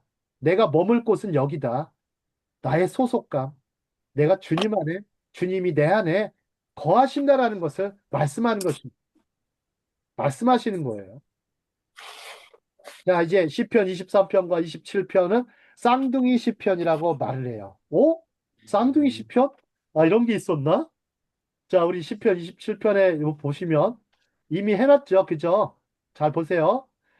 자, 1절하고 2절까지 보시면 요게 요 1절을 보시면 1절에 보시면 시편 23편 1, 2절과 너무 흡사해요. 그죠? 근데 3, 4절로 가보 2절 3절 보시면 3, 4절이 떠오르실 거예요. 그죠? 그러다가 여기서 보시면 3절의 끝에 보시면 뭐라고 했어요? 전쟁이 일어나 나를 치려할지라도 나는 여전히 태어나리로다. 그리고 4절에 뭐라고 했습니까? 우리 음소거하고 4절 같이 읽도록 하겠습니다. 4절 음소거하고 시작. 내가 여호와께 바라는 한 가지 일 한 가지 그것을 것을 구하리니 구하리니 곧 내가 내가 내 내 평생에 평생에 여호와의 집에 여호와의 집에 살면서 살면서 집에 여호와의 살면서 여호와의 아름다움을 하나님을 바라보며 바라보며 그의 그의 성전에서 성전에서 사모하는 사모하는 것이라. 그것이라. 사모하는 그것이라. 그래서 여기 히브리어 아까 평생과 영원히 거의 시간적으로 거의 비슷한 의미를 갖고 있다고 그랬죠. 그죠? 내가 바라는 한 가지. 야, 세상에. 내 평생에 여호와의 집에 살면서 여호와의 아름다움을 바라보며 그의 성전에서 사모하는 그것이라. 내 사모하는 주님. 참. 자, 성전을 사모하는 다윗의 열심. 다윗은 성전을 짓지는 않았습니다. 다윗은 이미 알고 있었어요. 그냥 건물로서의 성전이란 것보다 건물로서의 성전을 생각했을까요? 다윗은? 물론 그것도 생각했을 것입니다. 그래요. 예, 솔로몬을 통해서 유언적으로 내렸죠. 유언적 명령을 내리죠. 성전을 짓도록. 그죠? 다윗은 너무 많은 피를 흘렸어요. 너무 많은 피를 흘려가지고 다윗의 시대에는 성전이 지어지지 않아요. 하지만 솔로몬 때는 성전을 지었죠. 성전은 뭡니까? 하나님 나라의 모델이에요. 그냥 모델. 여러분들 모델로서 어떤 표상으로서 보여준 거죠. 그죠? 시그널이죠. 그죠? 그걸로 보여준 거예요. 자, 다윗은 이제 하나님을 자신을 온갖 위험과 고난을 겪었지만 다윗은 하나님을 자신을 영원히 돌봐 주실 목자로 믿었기 때문입니다. 저는 이스라엘에 계신 선교사님하고 대화하면서 이분도 참 많은 고난을 겪으셨어요. 예, 작년도에는 이제 이분의 사모님이 돌아가셨어요. 그래서 다시 원래 이스라엘 선교사로 계셨어요. 그래서 제가 이스라엘 선교사로 유학생 선교사로 갔을 때 저를 가장 많이 챙겨주신 선배 목사님이셨어요. 그분이 다시 그 사모님이 돌아가시고 나서 사모님 좀 돌아가시고 나서 아들은 저기 프랑스 파리에서 지금 유학 중입니다. 아직 박사과정 마지막 논문을 좀 마치고 있고 아마 그 명지대학교에 교수로 아마 내정될 것 같은데 그렇고 딸하고 같이 딸은 또 한국에 있습니다. 그런데 딸도 이미 다 장성해서 이제 시집을 갔고 근데 이 목사님이 이제 얘기하시는데 나는 여기서 예, 순교를 각오하는 게 아니고 그냥 여기서 그냥 죽을 것이다. 순교하는 것보다 그냥 여기서 죽고 결국엔 어? 나의 영원하신 주님 품으로 갈 것이다 하시면서 아주 그 담담하면서 담대한 믿음으로 말씀하셨어요. 아유, 통화하면서 눈물이 많이 났는데 자, 우리 성전을 사모하는 다윗의 열심. 우리 예수님께서도 그러셨죠. 그죠? 성전을 얼마나 사모하지 아십니까? 예수님은 내 아버지 집을 뭐로 만들지 말라고 하셨어요. 강도의 굴을 그렇죠. 강도의 소굴로 만들지 말라. 장사치에 소굴로 만들지 말라. 예? 그래야 성전을 딱 정화시키십니다. 자, 그러면서 우리 시편 말씀처럼 결국 우리를 하나님 고린도전서 우리 3장인가요? 사도 바울 우리를 뭐라고 했습니까? 하나님의 성전이라고 했습니다. 그래서 성전을 어떻게 됩니까? 강도의 굴로 만들지 마라. 장사치에 소굴로 만들지 말고 너희의 성전을 맨날 청소해라. 마음을 청소해라. 그래야 하나님이 거하시죠. 그죠? 하나님이 거하실 수 있어요. 자, 시편 23편 끝. 자, 이제 그 새로운 이어짐, 여러분들 새로운 이어짐이 있어요. 시편의 끝은 단순히 지금까지 말한 내용을 시편을 깔끔하게 마무리 짓는 결론이 아니에요. 성경학자 라이언 핸더만이 이렇게 얘기했어요. 끝은 계속 이어지며 본문을 내 삶과 세상 속에 영원히 자리 잡게 합니다. 세상에. 이 시편의 끝은 창세기의 결론을 떠올리게 하더라고요. 의인 요셉이 사람이 악을 행하려 한 것을 하나님께서는 뭘로 바꾸셨다고요? 선으로 바꾸셨다고 말하는 부분 말입니다. 응? 선으로 바꾸셨다. 자, 야곱은 뭐라고 했습니까? 창세기 48장 15절에서 지금까지 태생부터 출생부터 지금까지 나를 인도하신 목자라고 표현합니다. 예? 나를 인도하신 목자라고 표현합니다. 자, 요셉도 예, 악을 선으로 바꾸신 하나님, 또 선으로 악을 이겼던 그 요셉의 모습. 자, 그래서 시편에 나오는 욕망, 어둠, 악, 그리고 원수들은 하나님의 변함없는 선하심과 자비 안에서 사라지고 모든 것이 합력하여 내게 유익이 됩니다. 우리 로마서 8장 28절,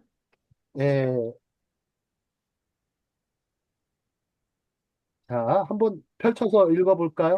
로마서 8장 28절. 그냥 암송하신 분은 같이 하셔도 좋습니다. 우리 로마서 자, 8장 28절. 자, 음소거 하시고, 자, 8장 28절 같이 읽도록 하겠습니다. 시작. 자, 그 뜻대로. 시작. 우리가 알거니와 하나님 알거니와 하나님을 사랑하는 자, 그 곧 그 뜻대로 부르심을 부르심을 입은 입은 자들에게 모든 것이 모든 것이 합력하여 합력하여 선을 선을 이루느니라. 합력하여 선을 자, 이루느니라. 이 말씀을요, 잠깐 세 가지로 생각해 볼까요? 하나님을 사랑하는 자, 그 다음에 부르심을 입은 자, 부르심을 입은 자, 그 다음에 합력하여 선. 이런 합력하여 의미. 선을 이룬 자, 하나님을 사랑하는 자, 부르심을 입은 자. 그러면 이 두 가지를 명심하셔야 돼요. 하나님을 사랑하는 자와 부르심을 입은 자는 자, 모든 것이 합력하여 선을 이룬다. 여기 모든 것을 생각해 볼까요? 모든 것. 여기에는 뭐고 있습니까? 영광도 있지만 고난도 있죠. 그죠? 기쁨도 있지만 슬픔도 있죠.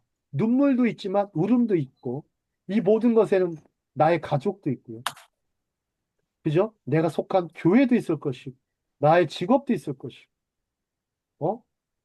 이런 모든 것이 합력하여 선을 이룬다. 합력하여 악을 이루는 게 아니고 합력하여 선을 이룬다는 것이죠. 이건 요셉의 고백이라고 좀 할 수가 있을 것 같아요. 요셉의 고백이 로마서 8장 28절에 딱 고스란히 담겨 있는 것 같습니다. 단순히 우리가 이 말씀 참 좋다. 참 좋아. 참 좋아. 이렇게 그냥 이 정도만 느끼시면 안 돼요. 그러면 안 돼요. 자, 우리 보면은 이스라엘 백성들을 생각해 볼까요? 이스라엘 백성들은 성전도 잃고 나라도 잃고 2500년 동안 떠돌았죠.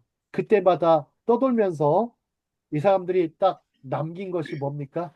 딱 보니까 구약에서 쉐마가 남아 있어요. 쉐마 말씀. 이 사람들 신약을 믿질 않기 때문에 그러나 쉐마 말씀인데 하나님을 사랑하고 하나님을 사랑하라. 그러면 이 모든 것을 다 주신다고 하셨죠. 그죠? 그러면 우리 신약에 와서 볼까요? 자, 우리 마태복음 6장 33절. 뭐라고 말씀하십니까? 예수께서. 너희는 먼저 그의 나라와 그의 의를 나라와 그 구하라. 의를 구하라. 그러면 이 모든 것을 너에게 더하시리라. 그러니까 악을 선으로 바꾸시는 모습이 나타날 겁니다. 그의 나라와 의를 구하는 삶. 즉, 이렇게 하나님을 사랑하고. 이거 저는 어렵게 생각 안 합니다. 그의 나라와 그의 의를 구한다. 하나님을 사랑하고 부르심을 입은 사람의 하는 일이라고 생각합니다. 그렇지 않습니까? 어렵게 해석할 필요 없어요. 이거 굉장히 어렵거든요. 제대로 해석하려면. 자, 어렵지만, 그러나 하나님께서 이를 통해서 정말 악을 선으로 바꾸시는 하나님, 어? 아주 그 극심한 골짜기에서, 식탁을 차려주시고, 그러면서 영원한 아버지의 안식처로 이끄시는 하나님.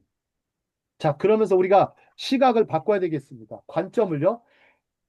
내 편에서 하나님을 바라볼 게 아니고 하늘에서 우리가 좀 하나님 편에서 세상을 바라보면 뭡니까? 어느 시인이 이렇게 썼어요. 하늘에서 세상을 바라보면 모든 것이 아름답습니다. 내면의 시각으로 세상을 바라보면 모든 것이 항상 아름다워 보이지는 않습니다. 나와 당신이 아래 세상과 위 세상에 연결할 때까지는 믿음과 선함은 왜곡 없이 아래로 흘러내리지 않습니다. 어떻게 그 연결을 만들 수 있을까요? 바로 위쪽을 꽉 붙잡는 것입니다. 위의 것을 구하는 것입니다. 선한 목자가 되신 하나님께 온전히 의지함으로써. 어느 시인의 고백이었습니다. 자, 이제 시편 23편 강해를 이제 마치는데요. 자, 우리 이 지팡이 막대기를 들고 이렇게 선한 목자 양무리들을 이끄는 장면을 볼 수가 있고요. 자, 우리 시편 23편 우리 히브리어로 이렇게 붙여놨죠. 예, 저희 집에도 있습니다. 네. 자, 그 다음에 제가 이 테일림 주석이에요. 시편 주석인데 이 주석을 거기서 학교 다닐 때 잠시 이 주석을 가지고 공부한 적이 있습니다. 지금도 갖고 있습니다. 이 테일림, 세페르 테일림, 이 시편 주석입니다. 자, 그 다음에 제가 이제 공부한 이거 오늘 이런 거 하기 위해서 제가 다 샀던 책들하고 읽었던 책들이 있는데 특히 이제 저는 김남준 목사님 책을 참 좋아해요. 참 강해를 너무 잘하세요. 네, 잘 좋아하고 이건 또 영어판으로 돼 있고요.